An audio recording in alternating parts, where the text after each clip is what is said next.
Okay.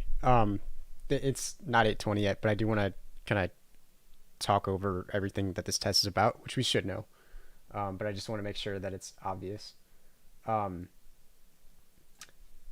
First, what this test is actually about. Really, the central idea here is curve sketching. All right. Um, and within curve sketching, we've learned to do a couple of things. All right. We've learned to find relative min and max and absolute min and max, but we're not going to worry about that just yet.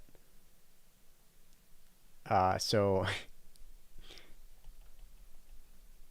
find relative min and max.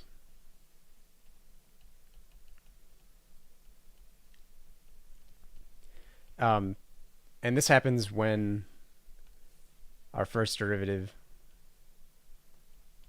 is equal to 0. Okay. And then we find out what's happening to the left and to the right. And that'll tell us if that critical point is either a minimum or a maximum. Okay. So that's the first thing. That's the very, very first thing we did in this chapter, is finding a relative min and max. Okay. The next thing we did is we found inflection points.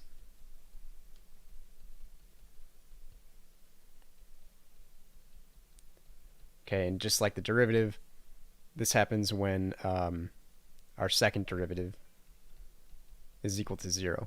Okay, so, and again, we would see what's happening to the left and to the right of those points, and that'll tell if it's concave up or concave down, right? If the second derivative is positive, it's concave up, right? It's accelerating upward.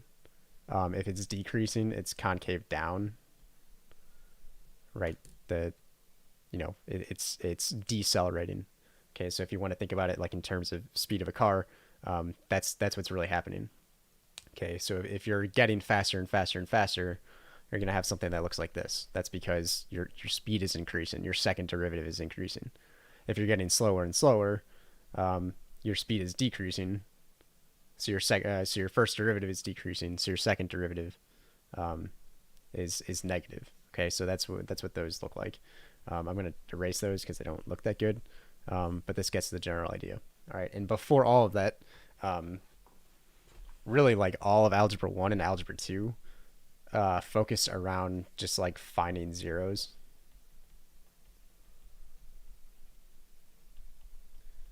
Okay, so in Algebra 2, you found zeros of quadratics. Like that's the big one. You also learned how to factor higher order um, polynomials, right? So being able to factor is really important here, but also using the quadratic formula, um, and just being able to, like do algebra, right? So finding zeros, that's really the first step. I kind of did this out of order, but that's when our function is equal to 0. Okay, so on this test, we're doing these three things. We're setting these three functions equal to 0. We're solving, we're seeing what's happening to the left and to the right. That's that's it. Okay, so we should absolutely know the project. Um, Sorry, we should absolutely know like the order of things to do, and the idea behind all this, the concept. That's what I meant to say. Um, so like that is the test. That's what I'm testing you on. Can you do this? And then can you put it together in a graph?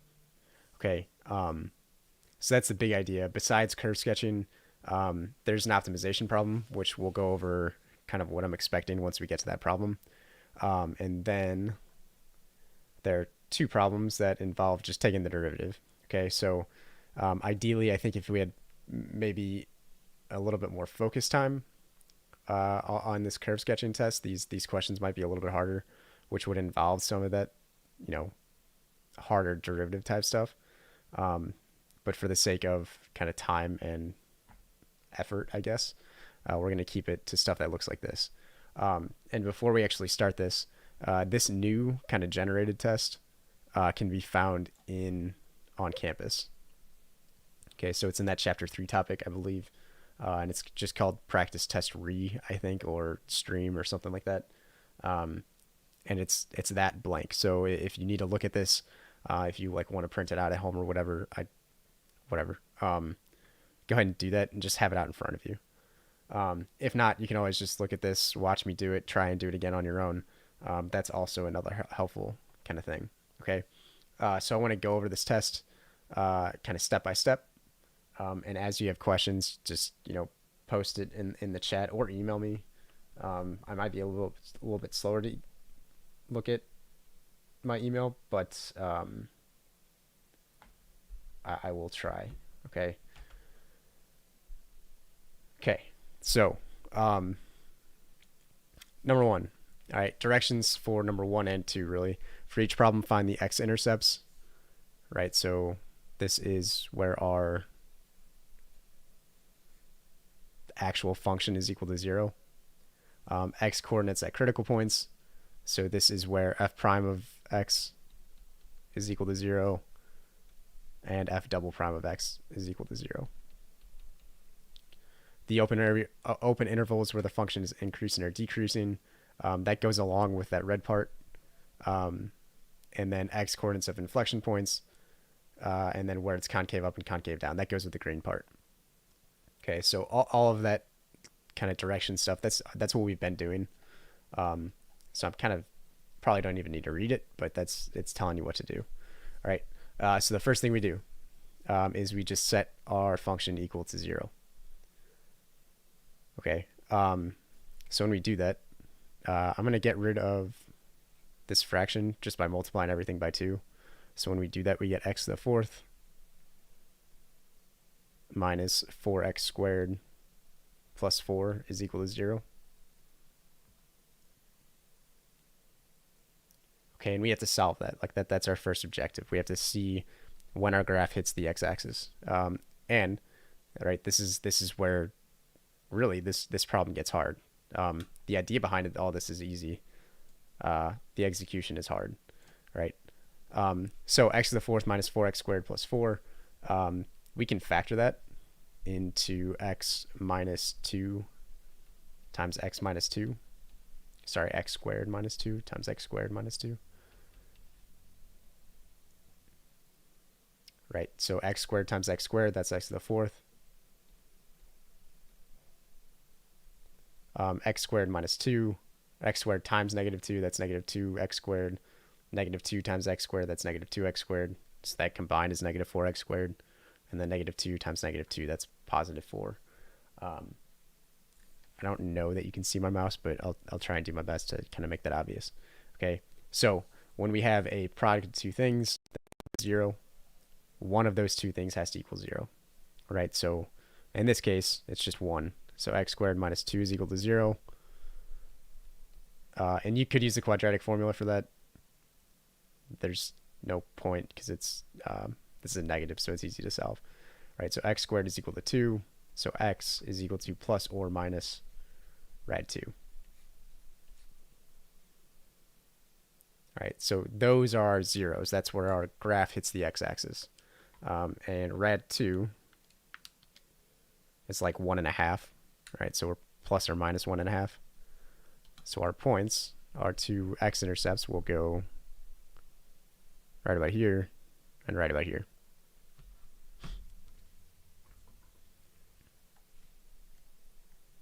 All right, so that's the first part, just finding where a graph hits the x-axis. And you're allowed to have a calculator on this test, so you should be able to eyeball it, but you should also be able to prove that those are the points that you choose. All right. Second thing we got to do is we've got to find the derivative. So we got to find f prime of x, set that equal to 0, and solve. Right.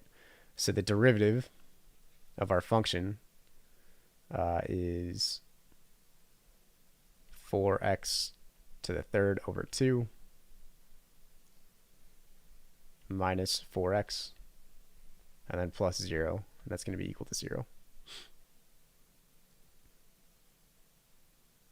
Yes. Okay. So we do the same thing, right? We're trying to solve for x. Again, I'm not a huge fan of fractions right now, so I'm going to multiply everything by 2. So when we do that, we get 4x cubed minus 8x, and that's equal to 0.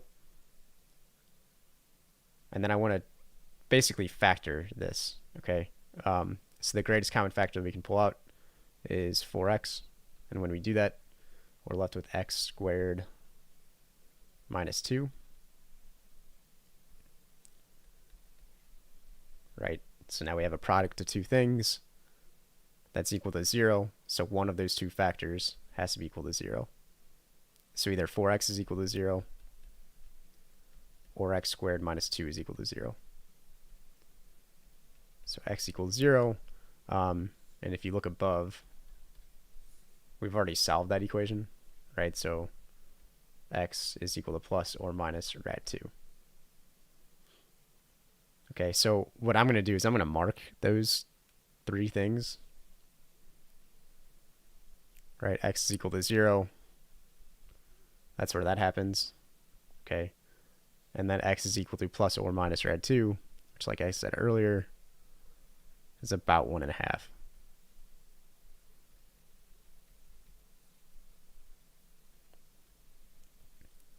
So a minimum or maximum, a relative min or max, is going to happen somewhere on those dotted red lines on each one.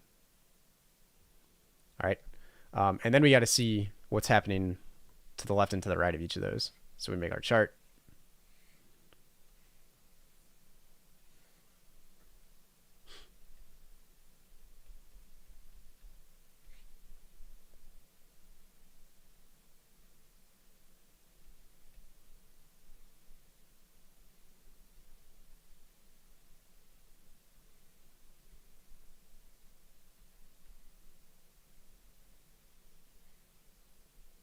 It's kind of a small chart, but it'll do.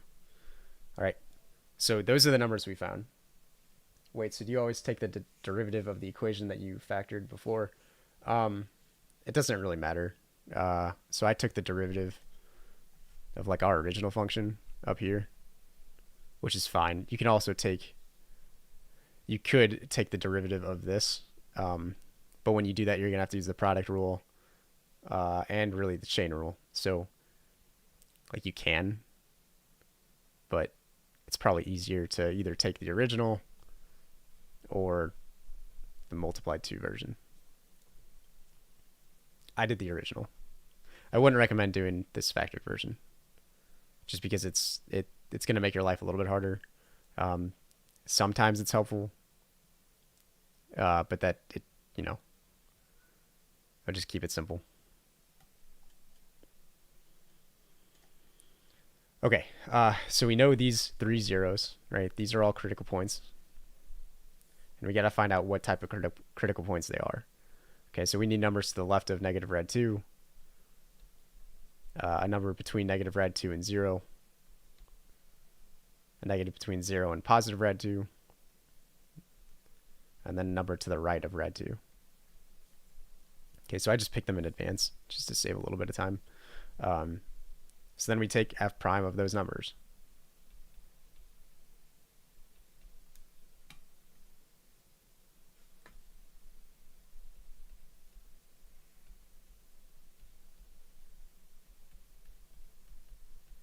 And we see what their sign is, right? We don't need magnitude here, we just need the sign. So negative rad 2 cubed, that's negative 8. So this entire, well, yeah, okay, so negative 8 times 4 is a negative 32. Negative 32 divided by 6, or divided by 2, that's negative 16. And then plus 8, so that's going to be negative. Okay, so everything to the left of negative 2, negative rad 2, we're decreasing. Then we take f prime of negative 1.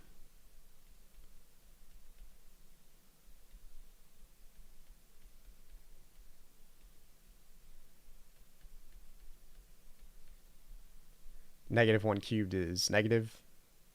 It's just negative 1. So we have negative 4 halves, which is negative 2, plus 4. That's going to be positive. So everything between negative rad 2 and 0 is going to be positive. I don't know why I put it 0 there. So this is positive. Okay, so we're going to go down to our 0. We're going to come back up. Then we need f prime of 1.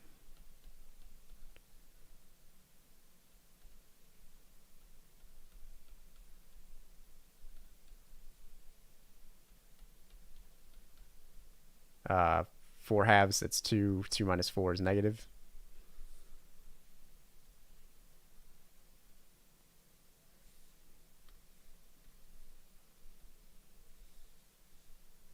Right, so everything between 0 and positive rad 2, that's going to be decreasing.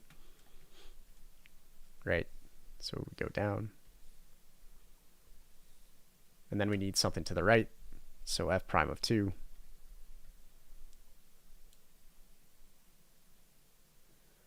How do I know where rad 2 is on the graph? Rad 2 is like 1.4 or something. So I'm just guessing that it's about 1.5. Yeah, you can just put rad 2 in your calculator, which is why I would strongly suggest you have a calculator tomorrow. It'll help you out a little bit. So then we have 4 times 2 cubed over 2 minus 8.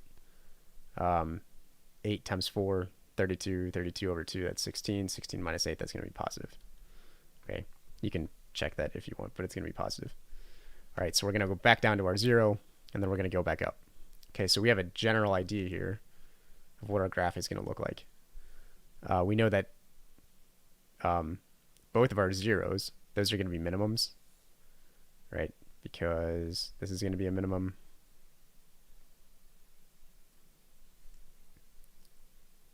And then this is going to be a minimum.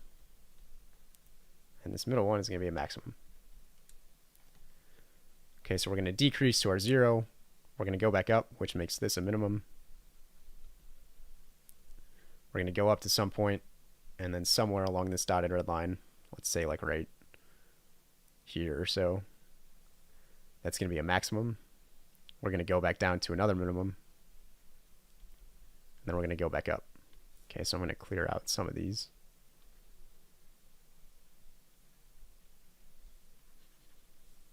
Okay, so we again, now we know kind of the general shape of this, but we still need to see where, like what our graph looks like and when.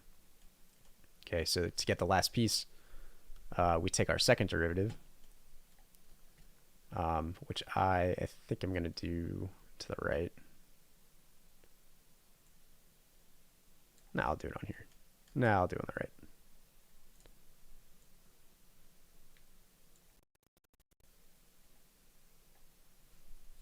Okay, so now we need f double prime. And f double prime is the derivative of f prime. So 3 times 4, that's 12. So we have 12x squared over 2. And then minus 4.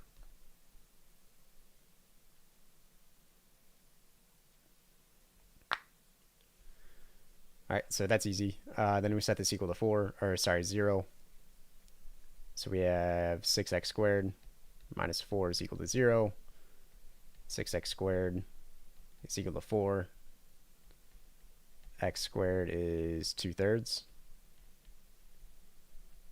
And then we get plus or minus the radical of 2/3.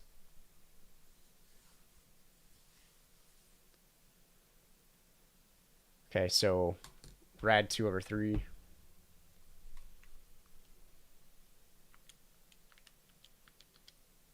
That's like 0.8. So it's about 1. It's a less than 1. So we have a little less than 1 and a little more than -1. So we're going to have 2 more. We're going to have dotted green lines this time. So along this dotted green line, there's going to be an inflection point. So we're going to switch from concave up to concave down, or concave down to concave up. And at this point, you should be able to pretty well draw your graph, just based off of what we've already found. But we can make the chart.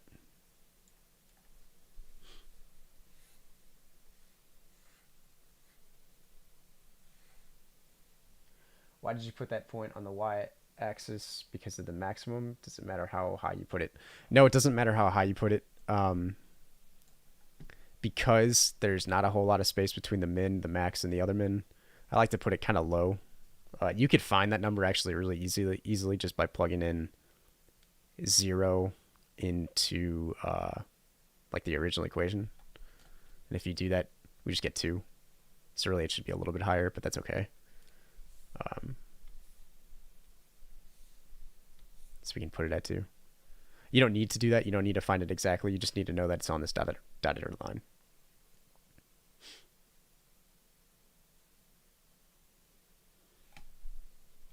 Okay, so we're going to go back to our chart.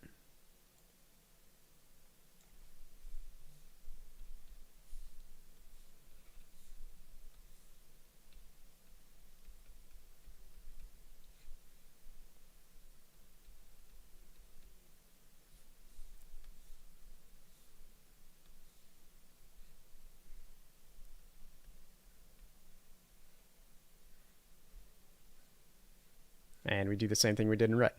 Okay, so we know both these are 0. Those are going to be inflection points. So we need something between. So let's say 0, something to the right. Let's say 1, and then -1. Y is 12x squared over 2. So we want to take the derivative of that thing that we found in red. So 4x cubed over 2 minus 4x. The derivative of this, right, that's 3 times 4, which is 12. And then x squared, right, we take 1 off the exponent. And then divide by 2, and that ends up being 6x squared.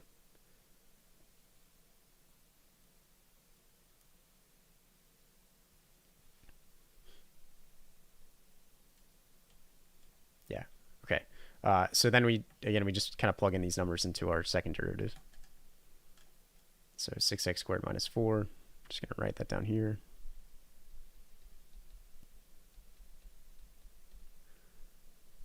So if we set that equal to 0, right, the middle one, that's just going to be negative. So this part is going to be concave down. So between our two dotted green lines, it's going to be concave down.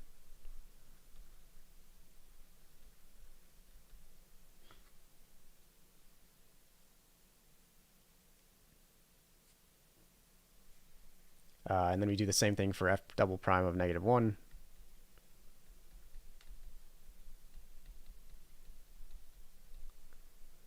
-1 squared, that's +1. 6, then -4 is going to be positive. And we're going to get the same thing for +1.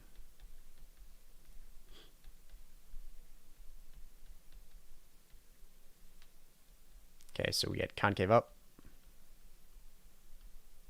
concave down, and then concave up again.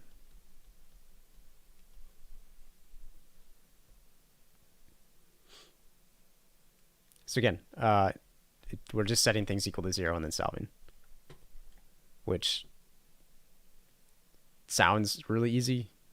Sometimes it's not, and then we're plugging in a bunch of values. Okay, so everything to the left of our first inflection point, that's going to be concave up. So let's do that. Right, so we have to be facing, I'm going to do this in probably a darker green. We're going to be facing up the entire way. So we're going to be decreasing, still facing up. We get our min, then we're going to be increasing after the dotted red line. We're going to hit our inflection point, right, that dotted green line. I hope you can see that. And then it becomes concave down, right? So it's going to be slightly curved down, increasing, and then again, it's going to start decreasing again, hit the dotted green line, start to be concave up and face up, and then it goes back up to infinity, right? So then this is our graph, and there's a lot of work that goes into it, but really it's just plugging things in. It's finding derivatives and then setting those things equal to 0, and then interpreting it. But that's the problem.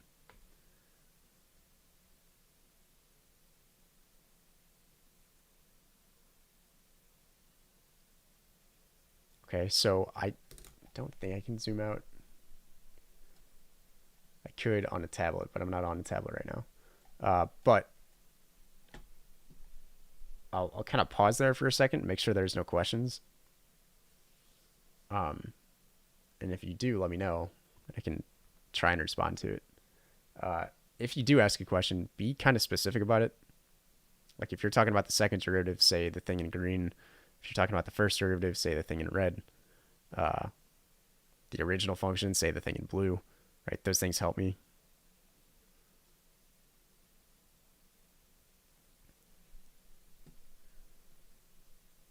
So I'll give people a couple of seconds. I'll scroll up a little bit so people can see it.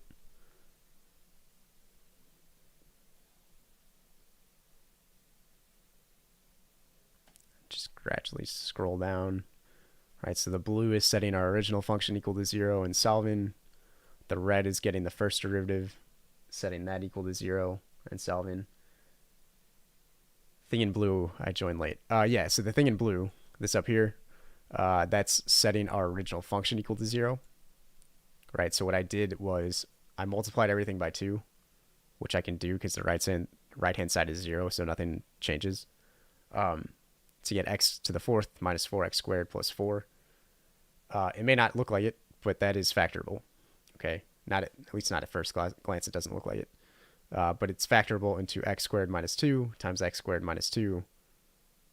You set that equal to 0. So you solve for x squared minus 2 is equal to 0. Right? You solve for x squared minus 2 is equal to 0.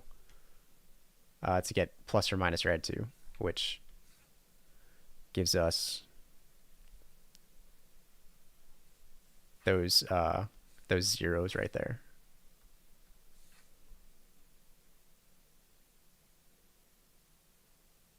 So why are the negative and positive 1 inflection points? Those are, so it's not quite 1. So if we go back to the inflection points, that's when our second derivative is equal to 0. So that's when x squared minus 4 is equal to 0. And if we solve that, we get plus or minus the radical 2 over 3. Okay, so that's just short of 1. It's like 0.8.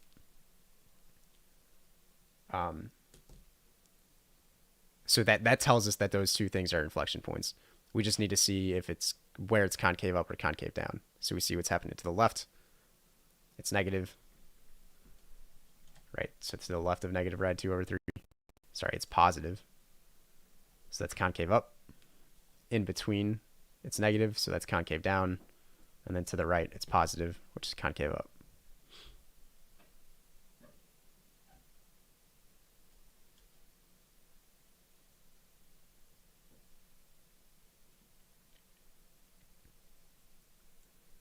Okay. So I can go back to that, but I do want to get going on the next one. The next one should be a little bit easier. And just being totally honest, I just generated this, so I haven't done it yet.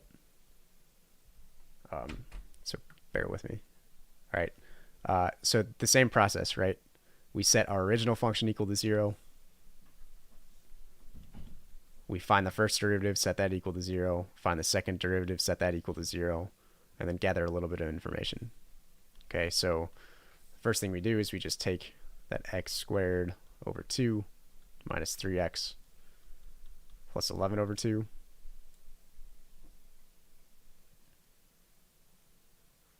How did you get a max at 2?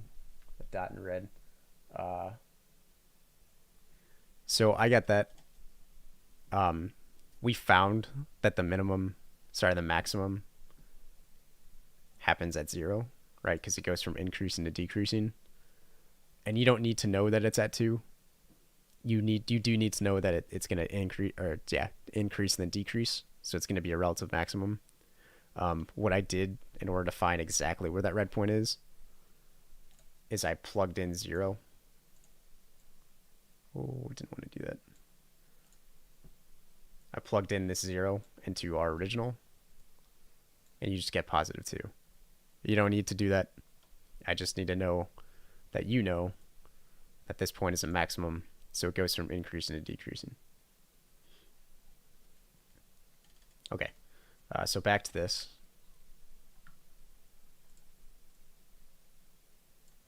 Okay, set this equal to 0. Again, I don't like fractions, at least in quadratics or factoring stuff. So I'm going to multiply everything by 2. When I do that, we get x squared minus 6x plus 11 is equal to 0.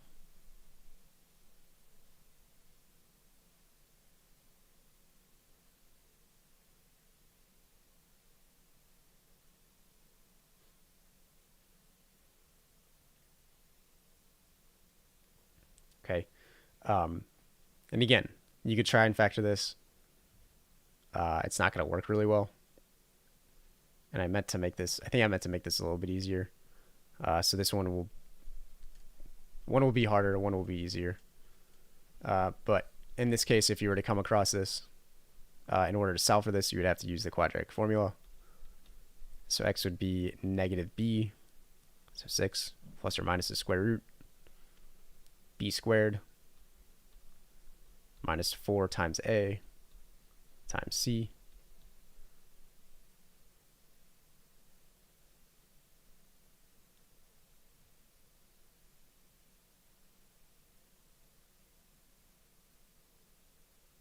yeah, all over 2a.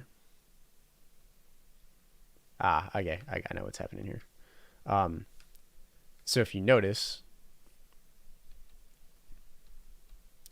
everything on the inside of this square root is going to be some negative number.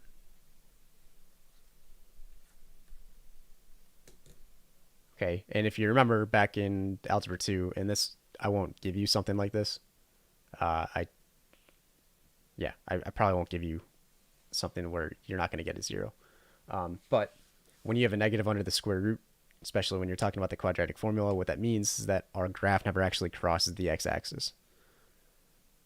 Okay, so our graph is going to be like somewhere up here, somewhere over here, it could be down here, it could be down here, but it's never actually going to cross. Okay, so that part is, for the most part, just done. Okay, if this were Algebra 2, it'd be a little bit different, because I would ask you to solve for those imaginary numbers. Do we need to use that on the test tomorrow? You might need to use the quadratic formula. Okay, you might need to factor. Quadratic formula works no matter what if you're dealing with a quadratic.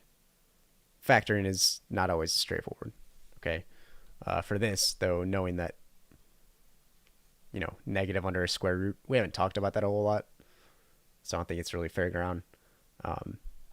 But just know that negative under a square root means that it's not going to touch the x-axis. Okay, everything else though is the same. So we're going to take our derivative and set that equal to 0.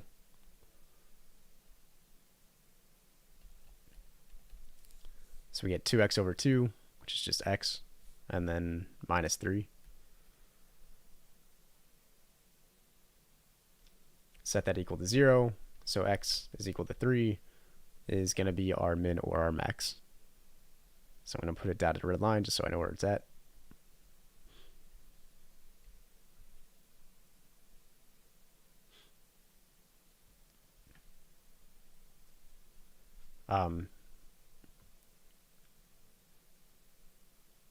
Y is negative bx.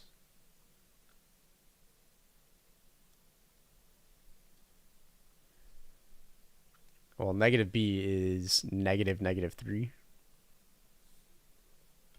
So going from this equation, right? So negative negative 6. So that just ends up being positive 6.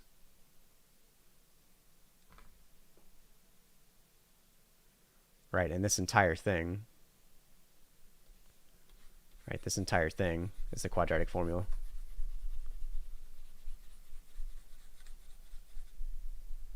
Okay, but it turns out there's nothing actually there. There's no 0, so it doesn't matter. Okay, where did you get all those numbers from in the quadratic formula? Okay, 36, that's this squared, right? 36 is negative 6 squared minus 4 times a, which is 1, times c, which is 11, over 2a, which is just 2.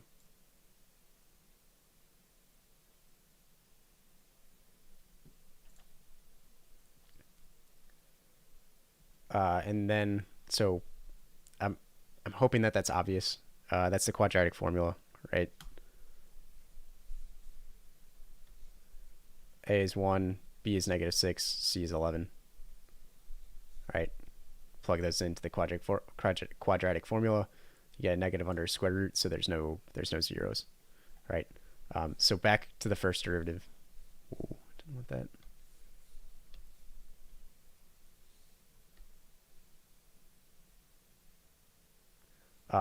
We make our chart. There's only one value though, right? So 3.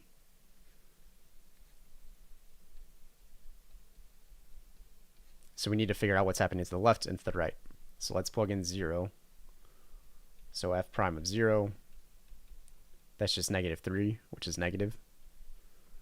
And then something to the right, let's say 4.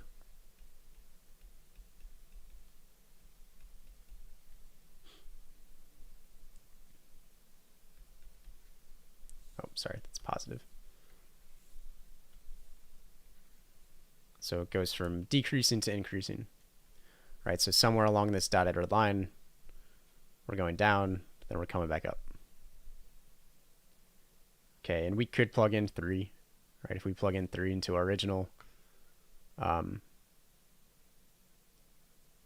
think we're going to get some positive number. For now, we'll just put it like right here. I'm not super worried about where exactly that is, but we'll put it right there. We know it never hits, so it's going to go down to that minimum and then back up to the infinity. Okay. So then, just like the last problem, right, we find our second derivative. That's just going to be 1, right, which is always positive. And what that tells us is that our second derivative is always positive, which means our entire graph is concave up. Okay, so our graph is going to come up or come down to our minimum and then back up, and it's always going to be facing the top of the graph. Okay, so this is a parabola, which should make sense because we're dealing with something squared minus 3 times something plus a constant. Okay, so that, I hope that makes sense, right? Our second derivative is always going to be positive, right? Our min is somewhere on this dotted red line. It has to be above the x-axis. And then it's always going to be concave up. Okay, so this is still pretty similar to the practice test I gave you in class, except for that first part.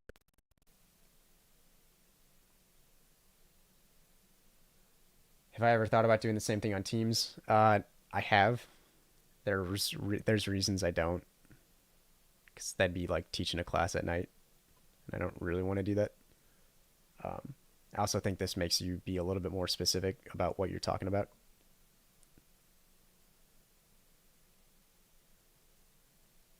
Okay, so that's problem 2. Let's move on. It's the optimization problem. All right, so a farmer wants to construct a rectangular pig pen using 500 feet of fencing. The pen will be built next to an existing stone wall, so only 3 sides of fencing need to be constructed to enclose the pen. The first thing we should do is just draw this. Okay, so 500 feet, one side is a stone wall, so it doesn't matter. So let this be our stone wall.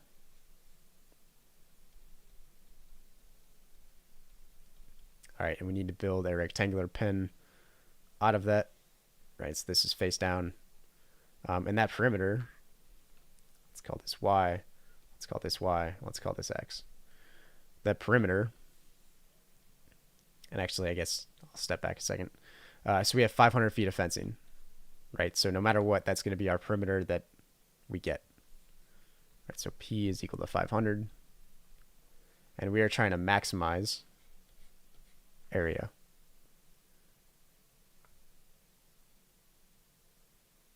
Okay, so area in this case is just x times y, right? And perimeter is going to be x plus 2y.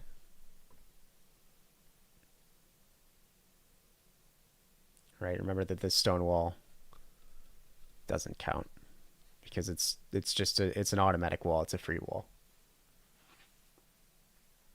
All right, so like I've said in class, our goal here is to combine these two equations and then take the derivative of area, set it equal to 0, and solve. Okay, so the equation that has a constant involved, right? We know that our perimeter is 500. So we're going to be solving this equation for some variable. For the optimization problem, will we only be dealing with a rectangle, or could we deal with another shape such as squares? A square is a rectangle. You could have a square, but it's the same idea.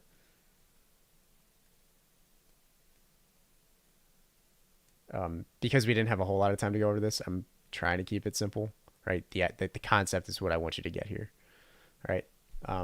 So if we solve that thing in green, let's solve it for x, because that seems like it's easier. We just have to subtract over the 2y.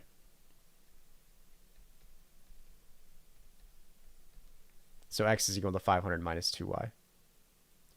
Okay, then from this, right, we know that x is equal to 500 minus 2y, so we can replace that in that equation.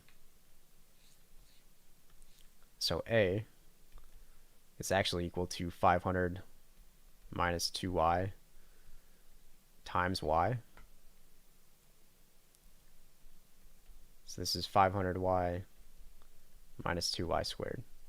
Okay, so that's our new equation for area, right? That's taking into account the perimeter is 500 and the stone wall and all of that, right? So that's everything combined. Now, when we're finding a maximum, right, we take our derivative. So when we do this, we get 500 minus 4y. In order to actually get the maximum, we set it equal to 0. Right, so negative 4y, actually, just add 4y to both sides. Divide by 4. 500 divided by 4, that's 125. Right, so y is equal to 125 feet. Right, so that's one dimension. So really we finished the problem. We just got to solve for x. Okay, so we know that x is equal to 500 minus 2 times what we just found for y. So we solve this. So 500 minus 250. So that's just 250. Right, so our dimensions here are basically a 250 by 125 rectangle.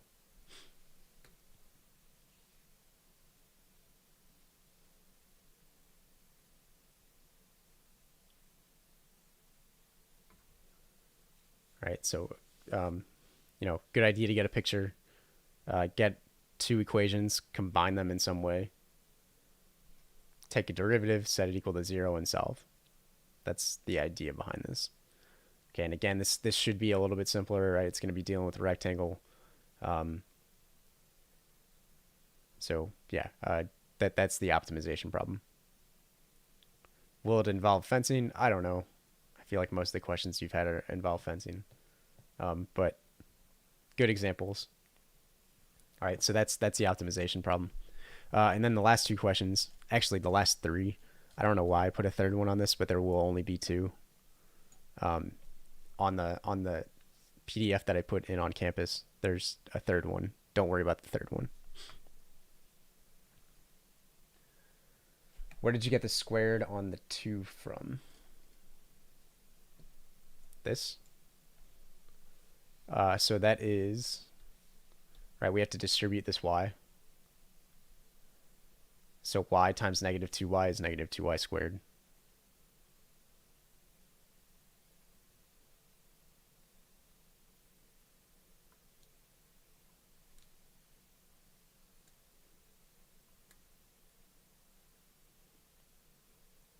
All right, so let's quickly go over these derivative problems. And I did spice it up just a little bit. Right, there's still product and quotient rule, but now they have a chain rule involved too. Okay, so we want to take dy dx. And to do that, we have to use the product rule. So we want to take the derivative of the first thing times the second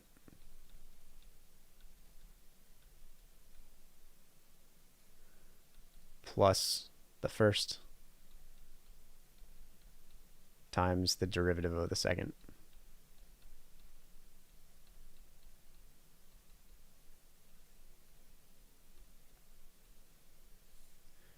Okay, probably not going to have you simplify this all the way, right? But we do need to find these derivatives, kind of like the exam, right? So derivative of 3x cubed, that's just 9x squared.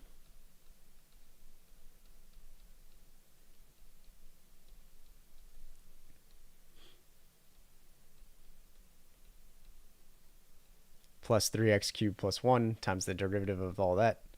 And that ends up being 4 times 4x to the fifth plus 5 cubed, right, times the derivative of the inside, which is 20x to the fourth. Right, and then that would be as far as I would want you to go. You could go further than that and cancel out like terms, but it's a pain when like this is cubed and this is to the fourth, right? So you'd be foiling 4 different things, which is, at that point, it's just tedious. Okay, so you could stop there. All right, so that's the product rule. And then the other one is the quotient rule. Right, so that's low d high minus high d low over low squared. So we want to take the low part, the denominator, times the derivative of the numerator,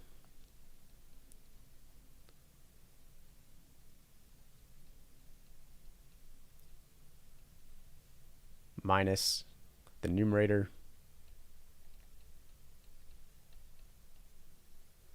times the derivative of the denominator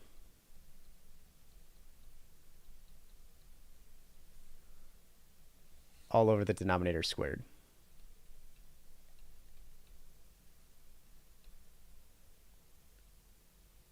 Right? Then we just take those derivatives. Right? So 5x to the fourth is 5x to the fifth plus 4. The derivative of that denominator. So that's 5 times the thing inside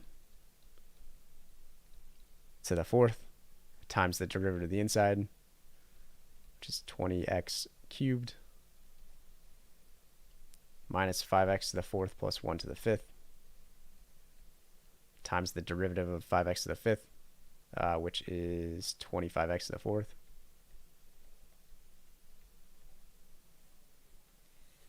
All over, and if you FOIL those, you would get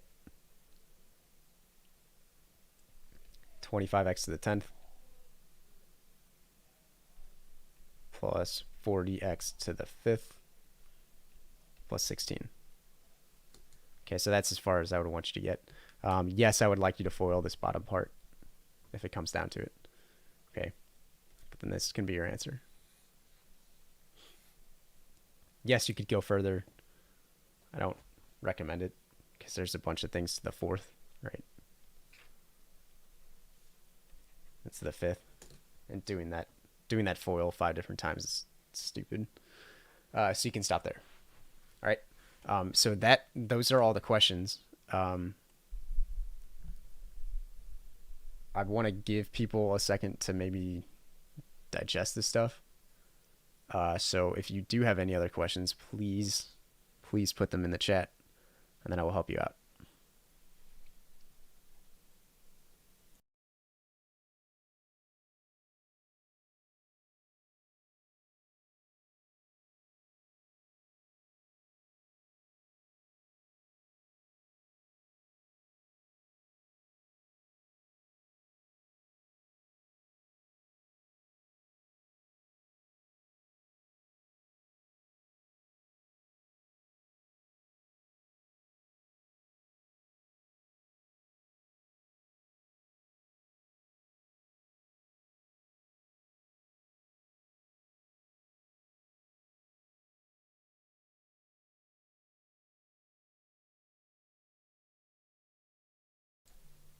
Okay.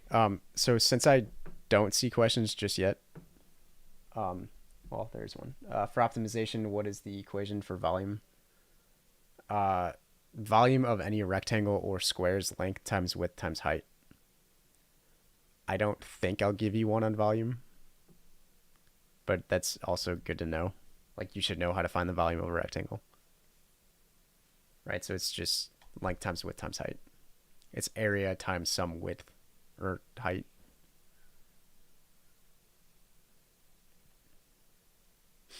All right, so since there are like minimal questions, I'm gonna scroll up.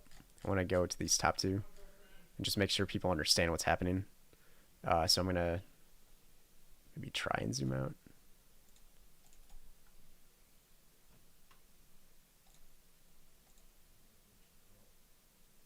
Nope, I can't. So that's all right. We'll deal with it.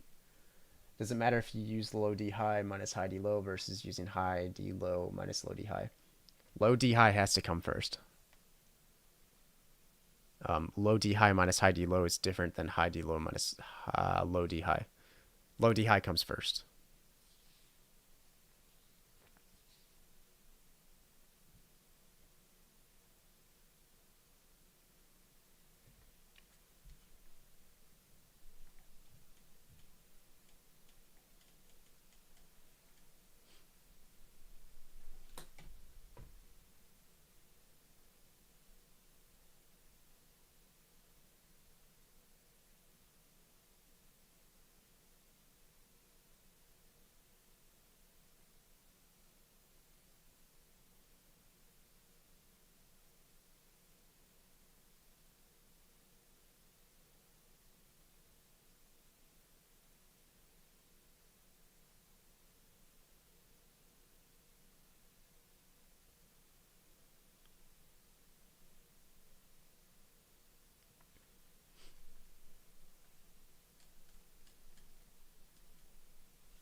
Okay.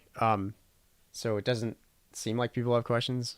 Uh, this is like I didn't like post this anywhere, so I don't like obviously I have the answer key now. Um, but I have no way of making this a PDF. So this is the answer key to this second practice test. The first practice test I sent you all an email with my written work on it. Okay. So now you have two exams. You have an answer key to both of them. And you can take both of them again if you would like. But this is the idea behind everything. So in the next like 2 minutes or so, if there's no other questions, I'll shut this down. And you can always email me. But then I'll call it for that for tonight. Okay. So I'll kind of slowly scroll through this. I've kind of been on these two questions, so I'll scroll down a little bit. But after the next couple minutes, I'll shut this down. All right.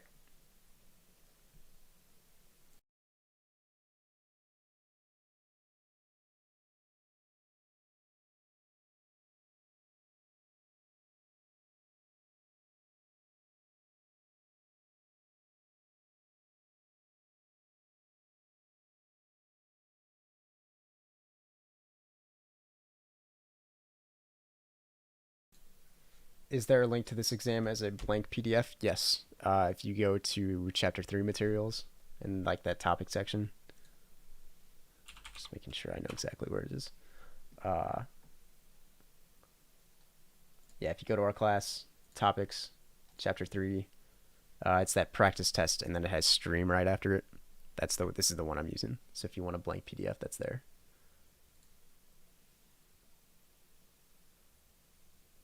It's already up. I had to post it to get it onto this computer, so it's already there.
Okay.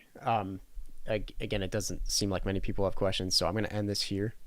So I'll close off the stream. Again, feel free to email me. I'm probably not going to be up like super late, but if you have a quick question, I might see it. I'll also be in my room by 8, so 3:17 at 8 o'clock. So if you need help, then my door is open, and then I'm available from 8:30 to 9, and room 307, right? So from 8:30 to 9, I'll be in 307. I have period 2, then period 3, and then just the rest of the day. Okay, so if you need help tomorrow morning, it wouldn't be the best time to get it, but this will be up. It usually takes a little bit for this VOD to be up, so maybe be a little patient. If you need like absolute help, though, I would keep this open, and you can fast forward, rewind, whatever. All right, so I'll end this here. I'll see you guys tomorrow. Best of luck studying, and we'll take the test tomorrow. All right, I will see you.